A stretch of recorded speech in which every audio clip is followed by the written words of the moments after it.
Ассалаумағалейкум, құрметті жамағат халқым. Міне мынау байқадам деген жылқы сатылып жатыр.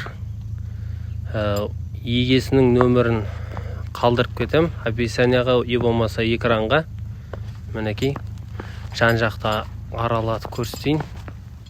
Жасы 5-те, өте сабырлы, жуас қойшының несі, аты. Қазір еті бар, нормально.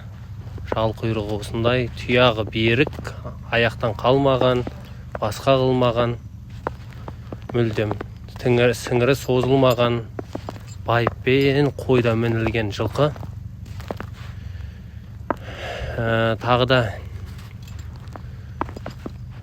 налишкі бұл. Налишкі. Түркістан облысы Созақ ауданы Жуантөбе ауылында тұр. Хабарласыңыздар, біліңіздер, өздеріңіздің сұрақтарыңызды қойып.